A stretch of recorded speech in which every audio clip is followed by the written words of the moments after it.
following is a presentation of the Belly Up Sports Media Network.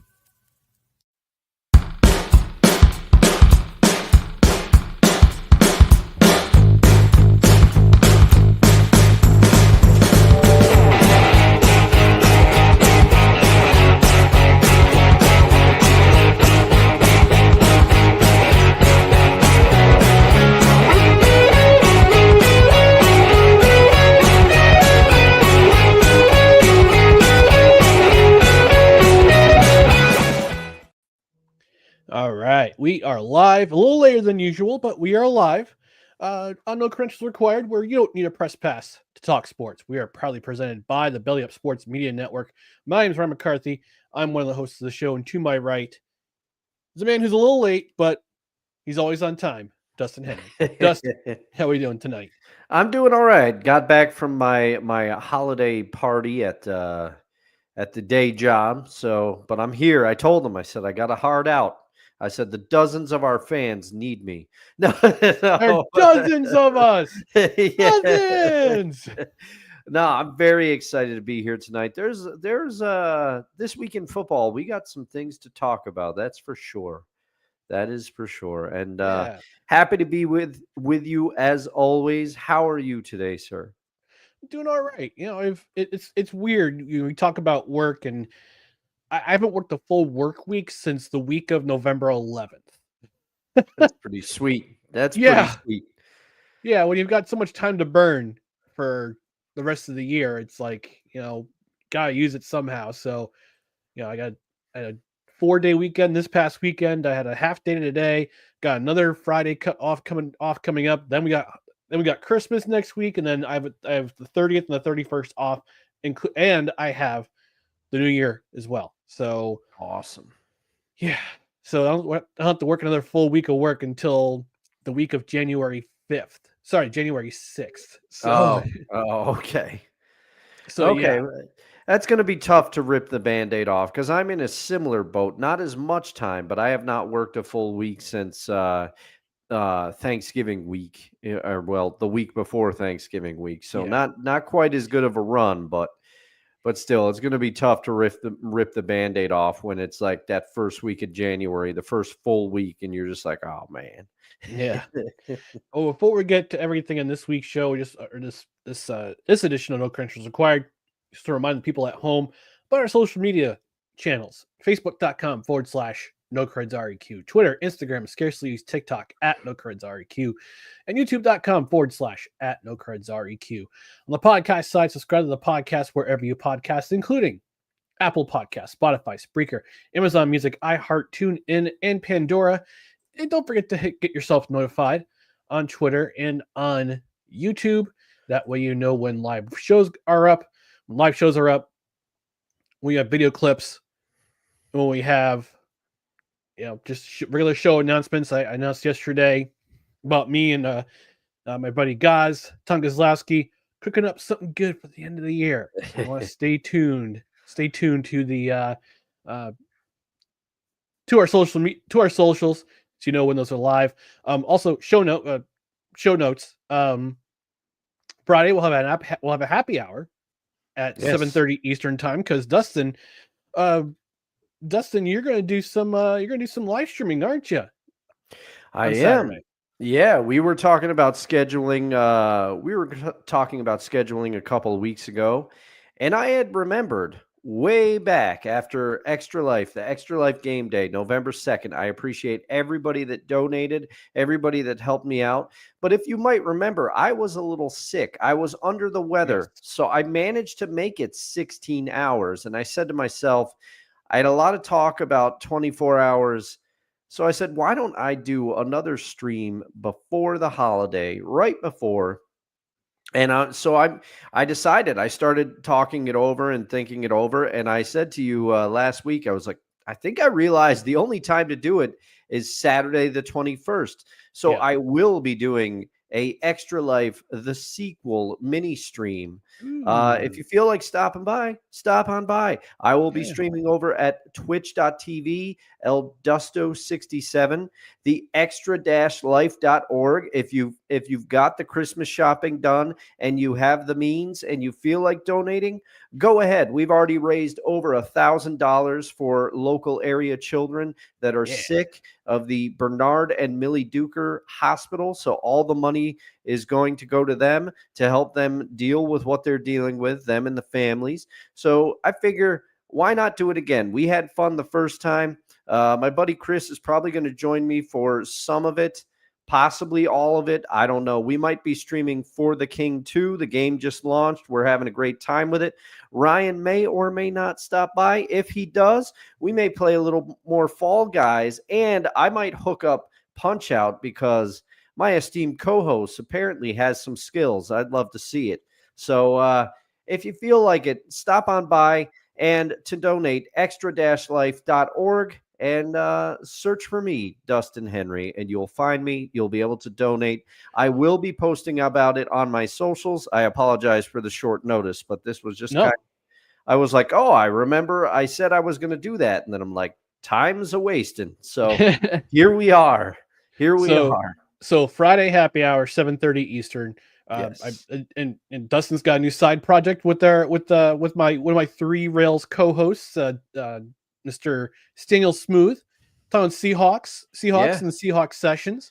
And so tune into that as well. I'm pretty sure that's why we're doing a 7:30 show as opposed to an 8:30 show on Friday, I suspect, right? No, yeah. Well, actually, we're talking, but I'm going to try to do back to back. You and I are going to be the late Hey. show, sir. We're going to be down in some beers, Yeah. and so I said, Mr. Smooth's been pretty flexible, but moving forward, we're gonna release on Fridays. We're still working out the times, but. Yep.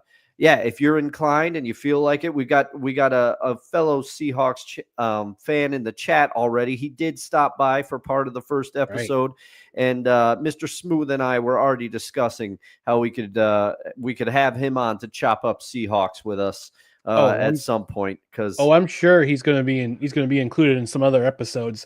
yeah, We have more business to take care of, but before they do that, I just want to remind people on the podcast side, rate and review. A 5-star rating helps, a review helps, a comment helps. They always help the show. We got some live comments coming in, but we want to remind our people we're a live show on Tuesdays and on Saturdays at 8 most Saturdays really at 10 a.m. Eastern for the Saturday brunch edition, but this week we'll be moving up early to have our happy hour edition on Friday. But Dustin, little hand and the big hand are telling me something. it's later than normal, but I do believe it's chime time. It is chime time.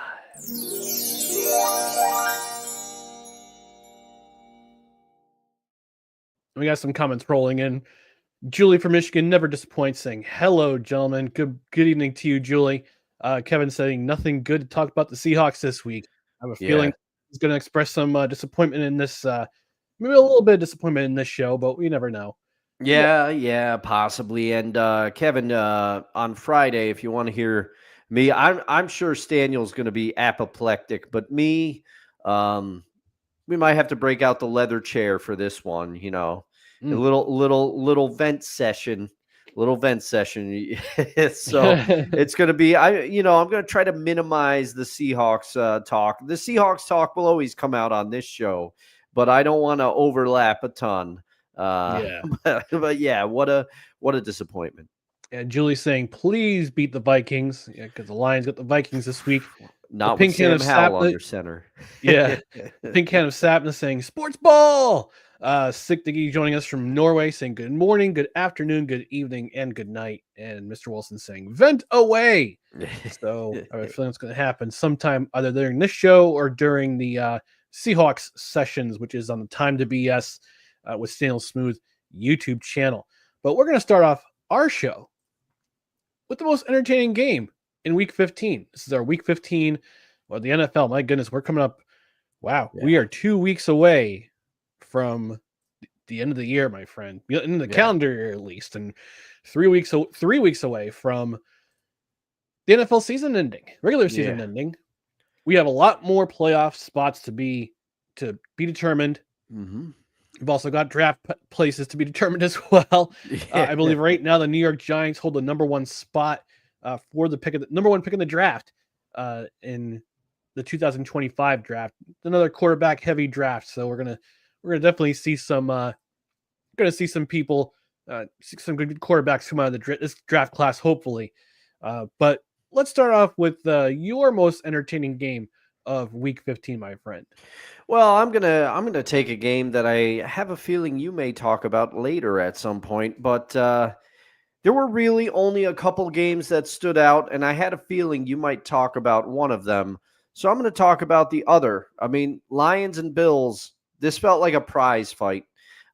We had our eye on it. I think specifically you called it out in our Saturday show, and Oh, actually, it was you. oh, it was me. It was you. Lions and Bills. Yeah, we'll have to see. Yeah. Oh yeah, that might have been me. Because I thought about I had picking. my eye on Dolphins Texans, which also did not disappoint. But Yeah, that continue. one. Yeah, it was me. Now I'm misremembering. I thought about picking Eagles Steelers, but I did not. That one was not as entertaining. But this game, the Bills and the Lions lived up to everything that we thought it would be. And I thought that the Bills defensively would struggle against the Lions because they couldn't. Mina Kimes, I was listening to her, and she pointed out, along with her co host, the similarities between the way the Rams like to run things on offense. And it's similar to some of the things that the Lions like to do on offense. And we know how the Rams handled the Bills. So I thought that the Bills defense would struggle with the Lions, and they did. But the only problem is that the Lions defense, so depleted by injuries, I think it's finally starting to catch up with them. Yeah. They struggled to stop the Bills and Josh Allen as well, which I had concerns about on Saturday's show. I said, if Josh Allen is able to do the things that he normally does, the Bills will be in this game. Now, it was a back and forth affair. It was like a prize fight. What's even worse for the Lions is that David Montgomery is now lost for the season. Yeah. So they lose half of that Sonic and Knuckles dynamic duo. But I feel like Jamar Gibbs, who I believe is the Sonic in the equation, this could open the door for Gibbs, him yeah. to really take off because he's going to have to. He's going to have to. He's not as great of a finisher as Montgomery is at the goal line, but I think Jahmyr Gibbs brings another dimension. And I have to put this loss. Now, this is we've extolled the virtues of Dan Campbell many times on this show. We've also called him out for going for it on fourth down too many times. And I understand his rationale, but I almost picked him for the biggest disappointment of the week because I felt that going for that first onside kick with, I believe, about 8 minutes left in the fourth quarter, it was too early. It was too early. Now, I understand neither defense was able to stop anybody. I get that. You're trying to play a possession game. But the problem with going for an onside kick, especially at that point in the game, the mystery of the onside kick is gone because the rule changes, Ryan. They have to declare it now. So you lose that element of surprise. And I just felt like it was putting the cart before the horse. Maybe your defense and Aaron Glenn can dial up a stop. You know, maybe they could just get one because all you needed was one to get the ball back. You were moving the ball against the Bills. They couldn't stop you. It was a back and forth. It was an offensive shootout. It's why it was so fun to watch. The Lions did not come out on the right side of this one, though. Sorry, Julie. The Bills showed that they can hang with any team in the NFL. And here we are. So that game was my pick for the most entertaining game. But I understand the game that you picked was no slouch, my friend. Well, we're going to have to break out a particular element for this one. Homer alert! For the first time in a while, I'm breaking out the Homer alert. And it's for a good reason. The New York, this is only for the second time this year. All right. A couple weeks, about a month or so, I talked about the Cardinals and Dolphins being a dog of a game and actually wound up being entertaining. This week, my self-hatred game of the week was the Jets and the Jaguars for obvious reasons. Because Jets are terrible, the Jaguars are terrible. This is supposed to be one of those matches that was supposed to be, I wouldn't say a playoff. Dare I say a playoff preview? But this is the 2024 is what it is. Mm-hmm. But this game was actually entertaining. And the Jets scored their first victory on Sunday for the first time in 90 days. On Sunday. They hadn't won a Sunday game since September. I couldn't believe that when you laid that on me. Since September 15th, for the first time in over 90 days, the Jets finally won a game on Sunday. And thanks to a big day from a certain wide receiver named Devontae Adams. Devontae Adams had a huge day. 9 receptions, 198 yards, 2 touchdowns. The Jets finally scored 30 points, more than 30 points this season. It just scored 30 to beat the Jaguars of all teams. Granted, the Jaguars were one of the worst offenses in football right now. To the Jets, because Mac Jones knows how to beat the Jets, but this time it's not his day. This is not his day. For the first time in 6 tries, the Jets vanquished Mac Jones.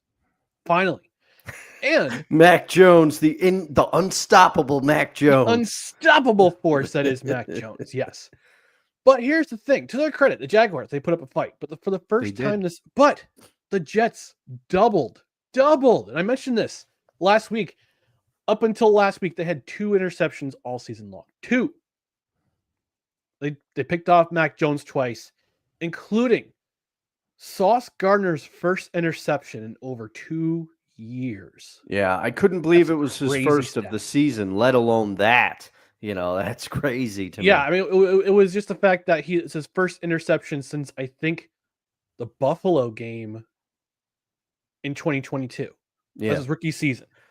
And now, do you think it's part of it is because of the old, I don't want to call it Richard Sherman syndrome because he kind of moved around. So I'll call it the Darrelle Revis syndrome, where they just didn't throw at Revis. He shut down that side of the field. Does Sauce have the same effect? Is it just that nobody throws at him? Or is it because, to my knowledge, he's had a down year? Yeah, I mean, I think he had a down year. He didn't play in last week's game in Miami. I think he's been hurt most of the year, and that's part of the reason why he's had a so-called down year compared to his first 2 years in the league. But he got the schneid. People have been yelling at him, get an interception. Yeah, we drafted you for a reason. I mean, you drafted him to be sticky with their best receivers, all right? That's the reason why they just drafted him in the first place. It wasn't for interceptions. It wasn't to be a ball hawk. It was just to be the guy who neutralizes the other team's best receiver. Mm-hmm. That was the reason why he was drafted. And I'm happy for the dude. I'm happy that he got his first interception in over 2 years. And I'm really I'm just happy for the Jets that they won a game on. It was nice to have a victory Monday for a change. It was nice to have a victory Monday for the first time in 3 months.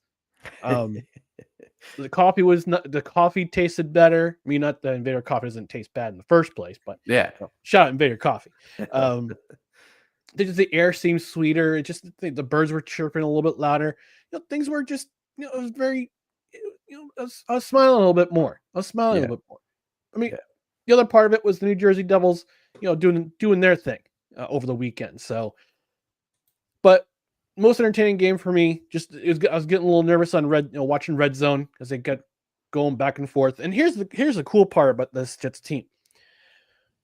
They got off to a really slow start. Their offense got off to a really, really slow start. They scored 25 points in the second half. Yeah. I haven't seen a 25-point outburst from a Jets team in a very, very long time, especially in the second half. So they did what they needed to do. Yeah, I know they slide down in the draft order. Like, I think they're 8th in the draft order right now. So what? I mean, let's just celebrate the win, Jets fans. Yeah, right? you gotta take the wins, That's the thing. When people when people say, "Oh, they should have lost so they could get a better draft position," players want to win. Most players, Yeah. okay? Most players. You can tell the ones that may feel differently about that, but you could tell the way that the Jets played this game, because I was going to pick it for most entertaining game, because I was confident that if you picked Bills Lions, I was like, I'll pick Jets Jags, and then when I saw that you picked Jets Jags, I just flopped them. But you could tell that the Jets were playing. They were having fun out there for the first Yeah. time in a while. Mm-hmm. Yeah, especially on defense, they got the Mac Jones. They sacked him twice. They picked him off twice. He threw 2 touchdowns. And Mac Jones just has that effect in the Jets, but not today. Not that Sunday. Not this past Sunday. And they got 3 games to go. They got play spoiler against the Rams this week, they've won 7. The Rams have won 7 out of their last 9. So I know you're rooting for the Jets this week because your Seahawks are in the middle of that battle for first place in the NFC West right now. Oh man, it's tough. But it's a tough road. But for the Rams, hoping the Jets will play spoiler there. Then they got to go to Buffalo. Then they got the end of the season against Miami at home. So hopefully they can build on those next 3 games. Evaluate some players from next year. Let's see and they've been talking about the GM, talking to different ex GMs in the league, see where they fit for next year. And also there's these rumors are going around that Mike Vrabel, one-time Tennessee Titans coach, Vrabel, man, is on the radar for head coach next year's Jets. So that would be a great pick. I mean, I would tell you, I am still mystified that Mike Vrabel doesn't have a job. For all the people that talk about, oh, I don't know why Bill Belichick didn't have a job, which, if the rumors are true, Ryan, we usually don't engage in this, but I got to say, it probably, to you, it's got to feel good as a Jets fan that supposedly Bill Belichick reached out to inquire, and the Jets said, no thanks. I don't believe that. I don't believe that for a second. Yeah, I mean, I don't believe that for a minute. It's just out there for engagement purposes. I mean, yeah. But If that is actually true, it's a small measure of revenge against one Bill Belichick, but who knows? Nah, That's why we usually don't engage. We don't engage on that type of story on this show. But no, we do not. No, sir, we do not have time for that nonsense. I know credentials required. We are a show of integrity and I don't know entertainment. about that. I mean, we're here for the entertainment. We're here for the lulls. Yeah. All right, let's talk about the biggest upset from Week 15. We really didn't have any. I was looking at the spreads this week, and although we saw some teams like the Bills beat the Lions, but that was only a 2.5-point spread. The Rams beat the 49ers. That was only a 2.5-point spread. But I have this game as my biggest upset, and it's not for the reason you think. Buccaneers absolutely beating the brakes off the should be San Diego Chargers. This was only a 3-point spread, right? But you are going to get one of 2 versions of Baker Mayfield in this game. You are either going to get the guy who throws 4 touchdowns, slings the rock around, gets some help from his running game, or you're going to see the guy throw 2 touchdowns and 3 picks. Yeah. And in this game, we got the former. We got Baker Mayfield throwing 4 touchdowns in this game. The Buccaneers scored 27 points in the second half. They scored on 5 of their 6 drives in that half, whether it be a touchdown or a field goal. The only drive they didn't score on was the last drive of the game, where they're just basically running out the clock. That was the only time they didn't score. But otherwise, Baker Mayfield, 4 passing touchdowns. Bucky Irving had 117 yards on the ground. And the Buccaneers, they remain in the driver's seat in the NFC South. Yeah. And they've got a pretty easy road, knock on wood if you're a Buccaneers fan. You got a pretty easy road ahead of you for that next division title. You got Dallas, Carolina, New Orleans for the next 3 games. Yeah, that's easy road. That's a stretch you want. That's a stretch you want for sure. And I mean, it seems like Mike Evans, I mean, it looks like he's getting healthy. I mean, he Mhm. came back from that, what was it, an Achilles injury? I I'm think it was trying a to remember. hamstring. Hamstring. Okay, yeah. He came back from the hamstring injury. He looked better in this game than he has in the last couple of weeks. And if he can reemerge as Baker's go-to option, they're gonna be all right. The Bucks running attack, Bucky Irving has been the story, but also in this game when Rashad White came in, he also did well. If they can kind of get a two-headed attack going, the Bucks with those teams coming up, like you said, their road is paved in gold if they want it, for Yeah. sure. Yeah. And if you're a team, if you're in the NFC playoff picture, I especially if Baker's playing like this throughout the entire month of December into January, and the Buccaneers are healthy, and you're playing one of the toughest deep. I mean, this is a top tier team in terms of defense. They're not good. They're not bad defense. Todd Bowles is a very Mhm. good defensive coach. You would know This that more than most. Yeah. this is a team I would not want to run into in the first round of the playoffs because No. especially if they win the division. I predicted they would win the division at the beginning of the year. Mhm. They're gonna be at home, and you're gonna have to play a very. And they play. I mean, when they're on offense, when they're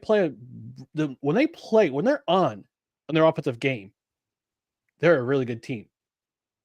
And if they can Yeah. duplicate the same on defense, this team could be a tough out in the playoffs. I mean, they were a tough out last year. They beat the Eagles. They figured out how to stop the tush push. They're the only team that really knew how to stop that. And they took the Lions to the limit in the divisional last season. And Yeah. don't It's a forget, great game. the Buccaneers beat the Lions in week 2 in Detroit. That's right. I So did forget about that. That was a shocking. that was so long ago, but that's how long the Lions win streak goes until this week. Yeah. Yeah. Yeah, So it's crazy. That is crazy. And we got a very active we comment do. section. And Do. I just have to respectfully disagree with one comment. LIK or Lick, I don't know how that is. He says that Lions Bills wasn't a shootout. What would you call it when somebody throws 494 yards and 5 touchdowns and the game is 42-48? That is not a, that is the definition of a shootout, my friend, because the Lions battled back as they often do with one Dan Campbell at the head coaching position. So Yeah. I understand your points about the Bills. They were stopping them earlier in the game, but the Lions rallied as most probably knew that they would, because Dan Campbell can get those guys to run through a wall for them. How about you, Dustin? What's the biggest upset this week? The biggest upset for me, for the reason you said, it's Bucks Chargers, because like you said, it's not the manner in which, it's not the fact that the Bucks beat the Chargers, but it's the manner in which they did it. I looked at the games long and hard to see if there was any other game that that felt like an upset for me, and there just was nothing. I almost wasn't going to pick an upset at all for the week, but you explained eloquently why. I agree. It is Bucks Chargers, and the Chargers defense has been playing pretty well this year. You haven't really seen them get their doors blown off like that. So it was surprising the way Yeah. the Bucks did that. And I mean, there was a couple of those passes. One of them was, Mike Evans just got down the sideline and got away a little bit, but still, you don't see a Chargers defense under Jim Harbaugh, get had like that. Yeah, that's true. That's true. All right, we're going to move on to our biggest disappointments for this week. And, I'm going to take the lead on this one. Yeah, go Just ahead. because it's so obvious to me what the biggest disappointment was. I almost picked this too. We were on synergy this week, Ryan. Man, it's not just so much a team as it is a player. Mr. Jonathan Taylor, what are you doing? What are you doing? Man. I said on this program last week, my hottest individual take after week 14, the Colts had arguably the easiest road to an AFC wildcard berth. And I said, if all things went right, if they win in Mile High on Sunday against a very good Denver Broncos, a surprisingly good Denver Broncos team, FYI, their next 3 games are an easy road to hoe to get to the playoffs. They had Tennessee, they got the Giants, and they close out against the Jaguars. They don't have to travel to Jacksonville this time. They can just stay at home and play Jacksonville. I said if they won this game, this would be a nice little launching pad to that point. And in this game against Denver, they were in the driver's seat. They were in control of the game in the first half. They were up 13-7 at the half. Yeah. Bo Nix, 75 yards, 2 picks in that first half. Yeah. And he threw another pick to start the second half in his first drive. Threw his 3rd pick of the game. They were making him look like a rookie quarterback. The Colts defense did. They had short field, 41, and it was 2 plays. Second play of that drive, Jonathan Taylor, 41 yards to the house. Go up 19-7, go to a commercial break. And then went to replay. We gotta call Deshaun Jackson for this one. We gotta call Malachi Corley for this one. Okay, another good pick. Yeah, I remember what happened on that Halloween game. My goodness, players, NFL, you're professionals. Jonathan Taylor, what's your 5th year, 4th year in the league? I think you got a nice big 5th contract year already. Yeah, nice big contract. Awarded a nice big contract after last year, at the beginning of towards the beginning of last year. You served your ankle. You were on IR. You served your time. Came back, had a nice little season. Don't drop the ball before you cross the plate, because you looked at the replay. He drops the ball at the half-yard line, rolls past the pylon, out of bounds in the end zone. It's a touchback. And after that, touchdown was taken off the board. The Broncos go out on a 24-0 run after that fumble. It just turned the tide. All the momentum switched. Mm-hmm. The crowd at Mile High Stadium went bananas. They got on your case. And then the offense just couldn't do anything the rest of the game. Anthony Richardson did moderately well up until that point. He threw 2 interceptions. And I think the stat line for Bo Nix was like 17 of 31 for 121 yards, 3 touchdowns, 3 interceptions. Yeah. This was not exactly, with the exception of a couple quarterbacks, the majority of whom we have already talked about or will be talking about in the show. There was some subpar quarterback play this week, though. I can tell you that. Yeah, I mean there were some exceptional performances, but there were also some just awful performances. Even in wins, there were some really terrible performances. I have to look up that line. I'm still looking up that line. You are 15. You are right. It was like 121 yards or something like that. 131 maybe. Bo Nix, 20 of 33, 130 yards, 3 touchdowns, 3 interceptions, but he had 121 net yards. Was also sacked once. It was only his 20th sack taken this year. But Anthony Richardson threw two interceptions in the second half, including there was also one, including that really terrible play. That terrible trick play that totally backfired. Oh man! Didn't they call that a fumble? They called it a fumble. Yeah. Oh, jeez. Yeah, that was bad. They were trying to spark the offense. That didn't work. Now they got some help from the Buccaneers because the Chargers lost, so they still stay behind. The Dolphins lost too, so that helps them. But the Bengals won, so they're on their heels. The Bengals don't look now. Here come the Cincinnati Bengals. But they have a tougher road than anyone else to get to the playoffs. So yeah. All right, that was my biggest disappointment. That felt good to get off my chest. What about you, Dustin? Your biggest disappointment from Week 15? Well, I was about to call out one Jonathan Taylor, but then I looked in the show notes and I was like, I should have known that Ryan would be on this. It's why he's the best in the business. So I had an alternate pick lined up, and it's really, and you're gonna tell me, some of you may call me out and say, you're picking this kid really after after some of the, but I got to pick Bryce Young. Okay, Bryce Young. We have been talking, I think, a little bit about how he's starting to show signs of maturing, and you're starting to see some of the potential of why he was picked number 1 overall. I still don't think he should have been picked ahead of CJ Stroud, although CJ Stroud has struggled a bit this year by his standards, not quite as a great of a year as he had last year, but I'd still take Stroud over Young if I had to do it all over again. But you started to see some of the promise that Bryce Young showed. And I particularly was talking about how he's growing up. He's starting to figure it out. He learned under Andy Dalton. And I get, not every game is going to be a great game. Not every game is going to be eye-popping numbers.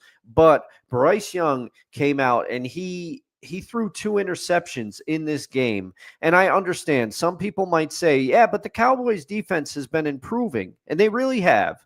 The Cowboys defense is part of the reason why they have won a little bit and looked a little better than they have looked in recent weeks. But in my opinion, Bryce Young previously played better against defenses that were better than the Cowboys defense is now. Now the Chiefs defense has had their struggles recently, but when Carolina played them, they were a very solid unit, and they still are. They're the Chiefs. The defense is going to get it together to some degree, I think. But Bryce Young played better than this against the Philadelphia Eagles. The Philadelphia Eagles are looking like an absolute force right now. And look what they just did to the Steelers. They limited the Steelers offense to, I believe it was 13 points. Bryce Young went 19 for 28 for 219 yards. He did throw a TD, but he also threw those 2 interceptions against the Cowboys defense that I feel like is inferior to defenses that he has looked better against. So this was kind of a comeback to earth game for Bryce Young. So that's why maybe it was just because I was starting to root for him, starting to see what the Panthers are trying to put together. And so I was disappointed. So that's why he gets my biggest disappointment of the week. Yeah.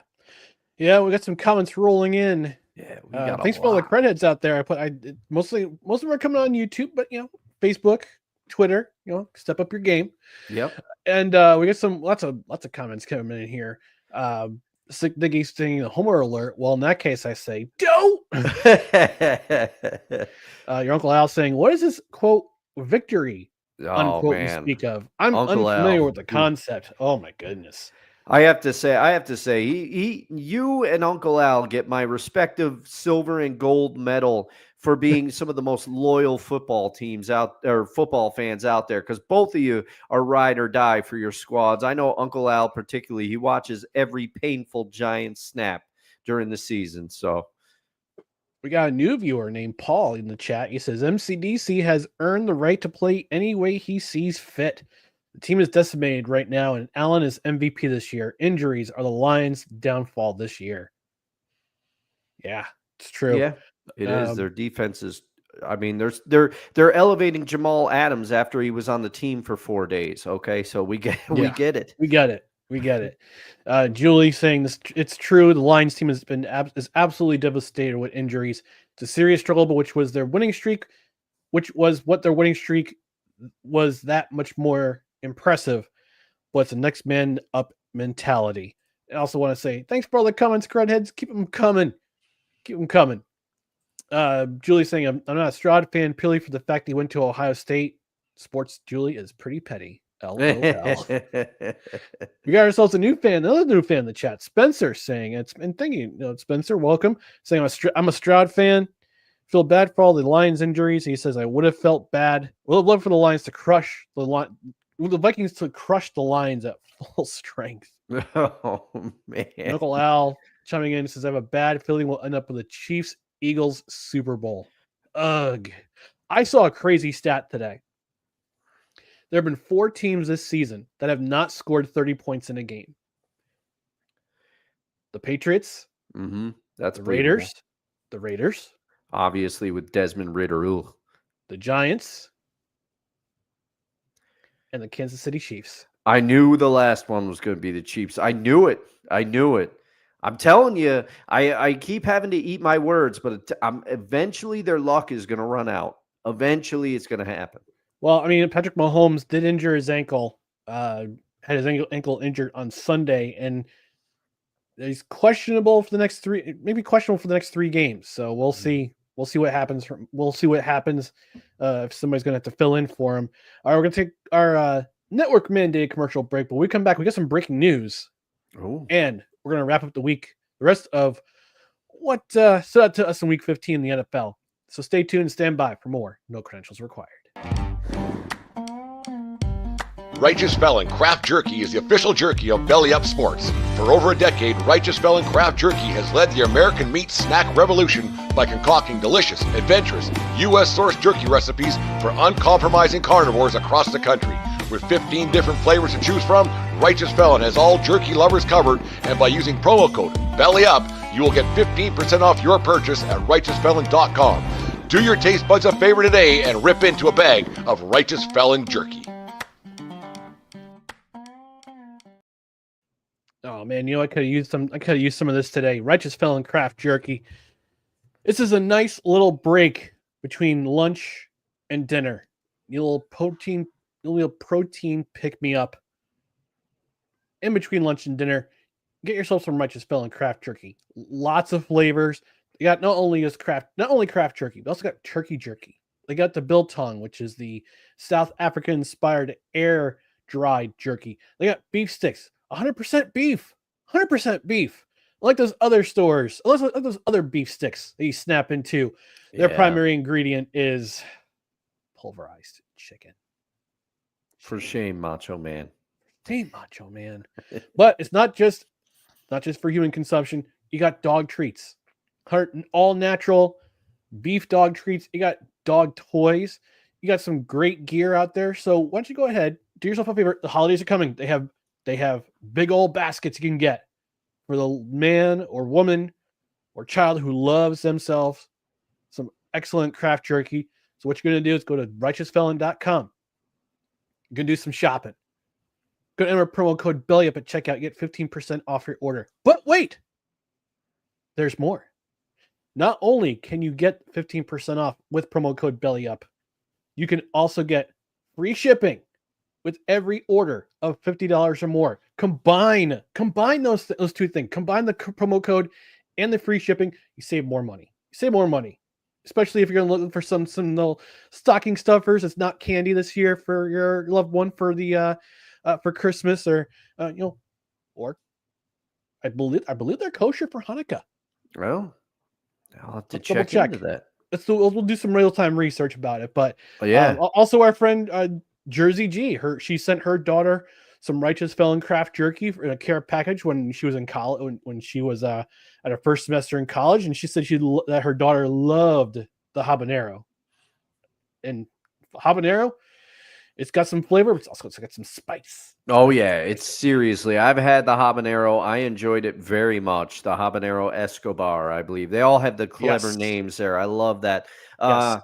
And let me tell you, it'll kick you a little bit. And I have a spice tolerance, but it came with the heat. It came out of the booth, as my friend Chris likes to say. You got that right. You reminded me, Ryan. The dog treats. The holidays are coming, and I have a very special dog nephew that I must buy presents for. So I will be going right after the show.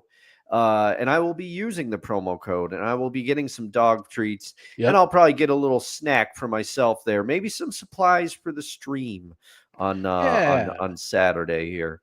But and also if you put in all the Christmas orders end tomorrow, so if you're gonna get yourself some stocking stuffers for the holidays, you want to order by tomorrow. So get yourself to righteousfelon.com, promo code BELLYUP for 15% off your order. Plus, every order, regardless of whether you use the promo code or not, I would highly recommend using the promo code because it helps their network get free shipping for all orders over $50 or more.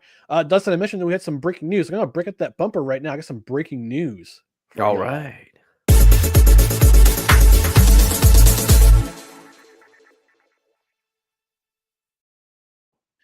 So according to Adam Schefter on Twitter, now this news about 40 minutes ago, Michael Penix Jr. has been named Falcons starting quarterback. Wow. Moving forward. Wow. It's the end of the Captain Kirk era. I mean, if you saw that game against the Raiders last night, I mean, I guess you can't be surprised. I mean, the Falcons won that game, but the Raiders were hapless on offense. Hapless. It was bad. It was bad. I didn't even see most of the game because I was at bowling, but you could tell. But the Falcons barely, like, they should have destroyed the Raiders this game, and they did not. They did not. Wow. Michael I was looking Penix. forward to a Desmond Ridder revenge game, but unfortunately it didn't happen. But it looked like both games were pretty bad last night between the Vikings. Yeah. I mean, if you're a Vikings fan, you're on top of the world right now. Although I want to say those uniforms they had last night, those what do they call the snow uniforms? Or the I did like the looks of those. Those were really smooth. Those were really smooth, I gotta say. So, but yeah, Michael Penix Jr., quarterback for the last 3 weeks of the season. Looks like Raheem Morris is trying to save the Falcons season. We'll see. We'll see what happens. I got to look to see who their next 3 opponents are. But yeah, they still kept it. They still kept pace in the division. They're still a game behind the Buccaneers, but man, Atlanta got some offensive troubles there. And I wouldn't mind getting paid $180 million to sit on my butt either. Yeah. No, and I mean the thing is, and I don't know if this is true or not, but apparently they had a shot at Lamar. They had a shot at Lamar. Yep. Which could you believe if Lamar Jackson, who I will be talking about later in the show, spoiler, man, what he would do in that Falcons offense right now. My goodness. Yep. So the Falcons' next 3 opponents are the Giants, the Commanders, and the Panthers. That game, I would have that Week 17 tilt against Washington circled on my calendar. It's actually the Sunday night game that week, Week 17. So I got that circled on my calendar to see what happens with Michael Penix and Jaden Daniels play against each other. Hopefully we got some fireworks that game. Oh yeah. But we're going to move on. We had some breaking news, so thank you, Adam Schefter, for that information. We're going to talk about our most notable performance or performances from Week 15. Dustin, I'm going to have you lead off here since I went first the last couple of times. Who was your most notable performance of Week 15? My most notable performance is Mr. Lamar Jackson. Lamar Jackson was 21 of 25. That's right. He only had 4 incompletions for 290 yards and 5 touchdowns. Lamar Jackson, despite the fact that I sometimes say the Ravens, they play down to competition. Sometimes they don't always play as good as I think that they could play. It's usually not Lamar Jackson's fault. And people are going to say, oh, it's against the Giants. Oh, it's against the Giants. Well, the Giants pass rush was getting to him for a little bit early in that game. And I said, oh, look at that. Look at that. Maybe my shout out to their defensive pass rush on Saturday's show. Maybe they heard that. We know you're big fans. We know you're big fans. We know that you're watching while eating peanut butter and jelly sandwiches, Joe Shane. You like to tune in while we were reviewing Hard Knocks off season. But Skippy and Welch's Jackson. and Skippy, Welch's, and wheat bread for the win. Yeah. For me, anyway. I don't know what Joe Shane put. What kind It of was peanut an butter and Uncrustable he was eating. He oh was like come, that's munching on. cheating. I That's think, cheating. or no, was it his wife? Was it his wife made peanut butter and jelly sandwiches? I can't remember. Yeah, I couldn't I gotta tell go which back and rewatch. brand. Yeah, I couldn't tell which brand she had, but Yeah, ugh, yeah, this was but Uncrustables. It's cheating. I mean, yes, he dominated the Giants. He did what you're supposed to do against teams. And I mean, any game where you only have 4 incompletions, you're doing a great job. And this, I mean, thank you, Adam Schefter, because that breaking news just dovetails perfectly with my end of show. Because guess what? It will not be the first time I bring up Lamar Jackson. And but with that, Ooh. Ryan, I have a question for you. Yes. Who was most notable for you, sir? It wasn't so much of individual performance, but it was performance by 2 teams. I'm going back to the Bills-Lions game because that game, yes, it was a shootout. I know Spencer in the chat saying it wasn't a shootout, or Lick in the chat said it wasn't a shootout. It was a shootout, okay? But think about this. These teams, they were the national game of the week for a reason, and they did not disappoint by any stretch of the imagination. The 2 teams, the Lions and the Bills, combined for 1,080 yards total. That includes 197 yards rushing for the Bills. Jared Goff, granted, gotta give credit to the Bills here. They took away the run game of the Lions, made them one-dimensional, which is why Jared Goff had 494 yards and 5 touchdowns. Touchdowns. Josh Allen, 4 total touchdowns, which brings his total for the last 2 weeks to 10. That's ridiculous. 10 touchdowns, rushing and passing the last 2 weeks.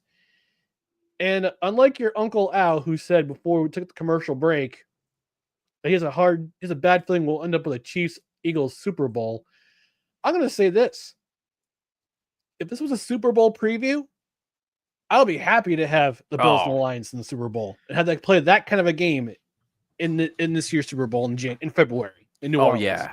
I'd be in for that. Oh my goodness. Where's the thunderclap? Because I hope that prediction comes true. Wait for it.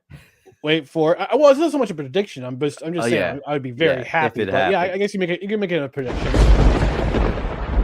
There it is. You know, because I am a realist. You know, the Seahawks, it's going to be a tough road to hoe for the playoffs, period. You know, the way things are going. And the Seahawks are not Super Bowl ready. You'll hear more about that on Seahawks sessions. But I was kind of a realist. They've overperformed this season, in my opinion, though. I didn't think they'd get to 8 wins. So, I mean, hey, what do you want? Yeah, it's true. That's true. And to be fair, I did have the Lions as my NFC representative for the Super Bowl. You did. So that's one of my teams being predicted to go to the Super Bowl. But hopefully all those injuries don't impact them in the playoffs. But I'd like to see them be a tough out. But Dan Campbell will have them ready. And I see, and what's funny is that I see Dolphins fans on social media getting all salty because the Dolphins, because Chris Greer let Dan Campbell walk out the building and take the Lions job. Oh man. Oh, that's the most evil laugh I've ever heard come from you before. Yeah, because I hate the Dolphins. All right, we're gonna close up the show with our hottest individual takeaways following week 15 of the season. And I might as well start. So, a couple weeks ago, we had our personal league MVP power rankings. And as the card on YouTube and on Facebook might suggest, it asked the question, was the MVP crown in week 15 for the National Football League? I believe it was. Now, I had Saquon Barkley become number one in our respective league MVP power rankings. He had a tough game last week against the Steelers, 68 rushing yards for the first. He held to under 100 yards rushing for the first time since week 10, I believe. when the Cowboys of all teams, the Cowboys, held him to under 100 yards rushing. Now, he still has an outside shot of getting 2,000 for the season. Don't get me wrong. Still some great statistics. But based on the last 5 weeks of the season, looking back at the stats for Josh Allen, listen to these stats. He has emerged as my MVP candidate for this year. But listen to these last 5 games for Josh Allen. He has a 66.1% completion percentage, 1,394 yards, 8 passing touchdowns, 3 interceptions, while he's amassed 273 yards rushing and 8 rushing touchdowns. He's got 16 total touchdowns in the last 5 weeks and only 3 turnovers, 3 interceptions in that span. And he's 4-1 in that span. The Bills beat the Chiefs. They beat the Dolphins. They beat they knocked the Chiefs from the unbeaten ranks. Don't forget that. Yep. Beat the Chiefs, beat the Dolphins, beat the Lions. I'm trying to remember who the fifth team they beat was. Please hold. I had this memorized too. That's the problem. Oh man, yeah, that's. I had this memorized. Oh jeez. 49ers. Oh, okay, that's right. Yep. And that was when the 49ers were healthier, if I'm remembering.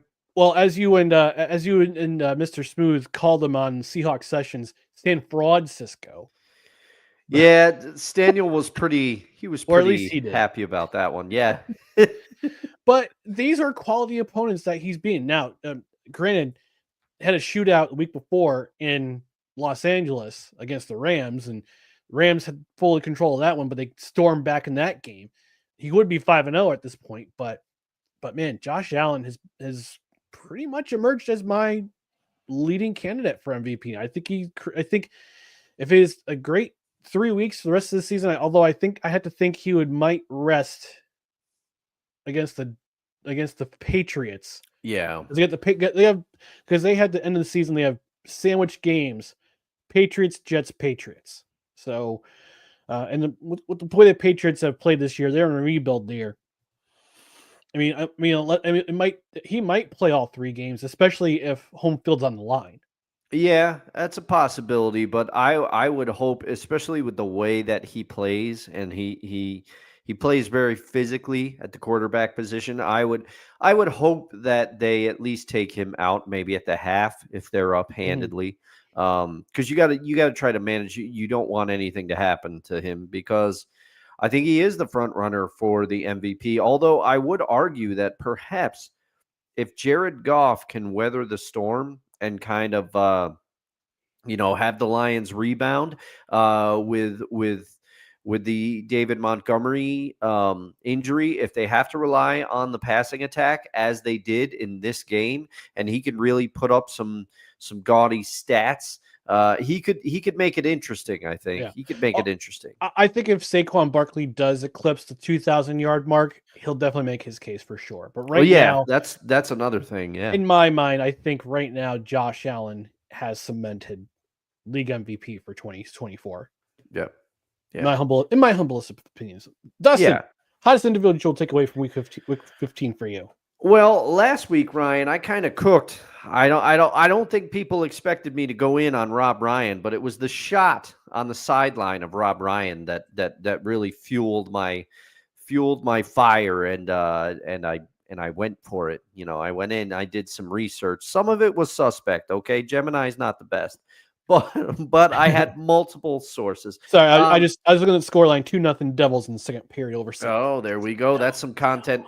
Tune in to the 3 Rails Metro Hockey Podcast to hear Ryan's reaction to this potential win for the Devils. So this week I'm going on another voyage, and go with me. And it didn't age as well because the Jets. Is it like Julio on a Fantastic Voyage? Yes. Slide, slippity slide with me. Now, Fantastic Voyage. I know I've mentioned something similar about this before, but this Michael Penix news really does dovetail because the Atlanta Falcons did have a shot at one Lamar Jackson. The Ravens were apparently listening to offers because they did not want to give him the money that he wanted. Mm-hmm. Okay, now I just gave you Lamar Jackson's stats for that game, but he's been doing this all season. His numbers, he's got 34 touchdowns. You want to take a guess at how many interceptions he has? He has 3. Oh, you are one off. You were very good, sir. He has 4 picks. Ooh. Okay, 4 picks. He is having a great season, and were it not for the season that Josh Allen is having, he would also be in MVP conversations, I would warrant. Now, why am I bringing up Lamar Jackson again? I'm bringing up Lamar Jackson again because Aaron Rodgers, now he did rebound. He did rebound very well in the second half of the Jets game. But do you want to know how many passes total Aaron Rodgers completed for the half in the first half? 6. It was 3 passes. 3. He completed 3 total passes in the first half. Conversely, Lamar started 8 for 8 in that Giants game. He did not have an incompletion in his first 8 passes.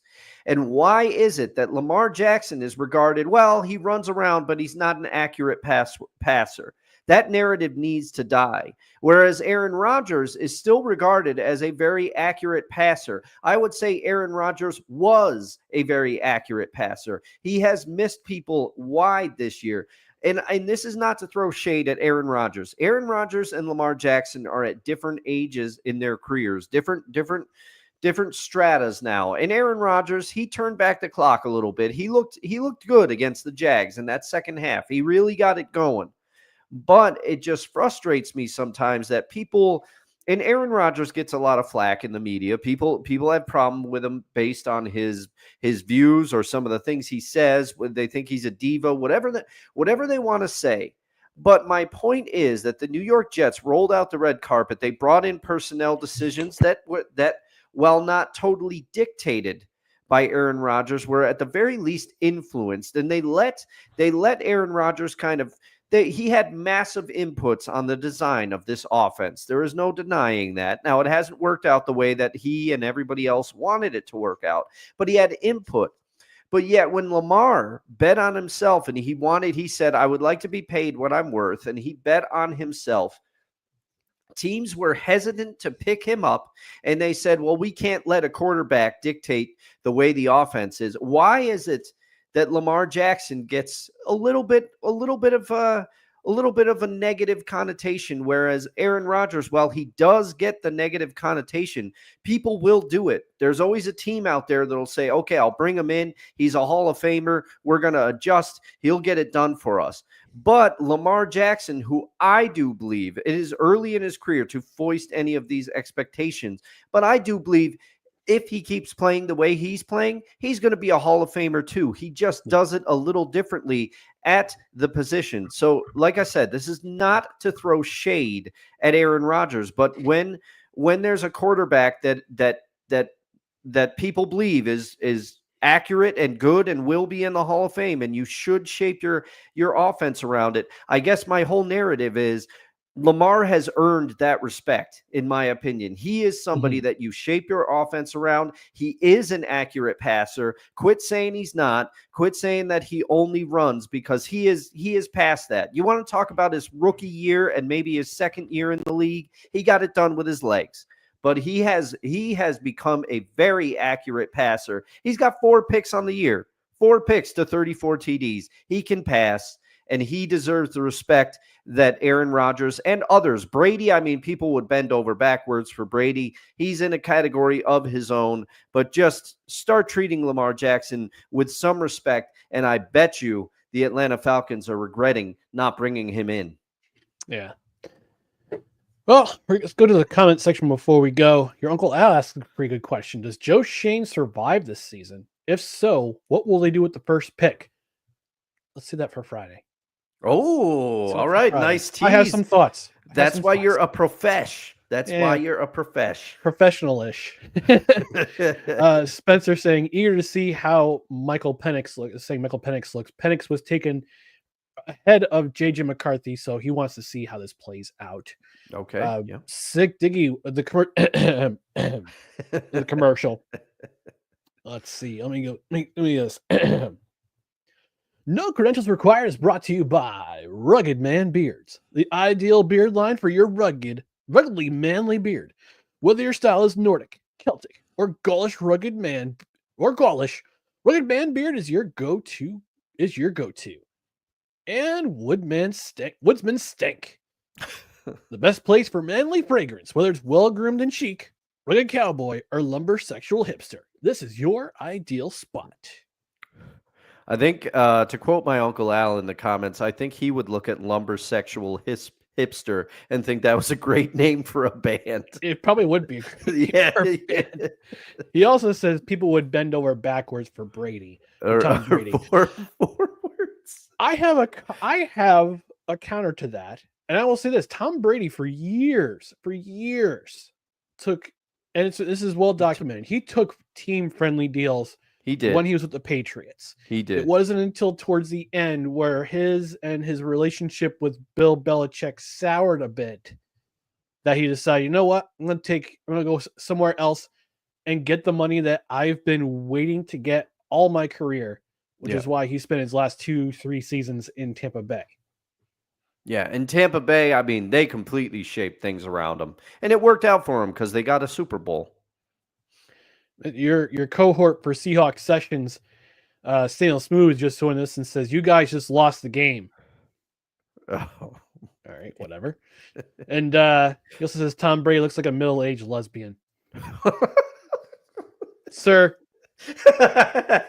listen, he has gotten some work done. He has. It looks like it too, because I mean it's funny. Like Tom Brady and I are separated by, let's see, Tom Brady, he was born. Let's see.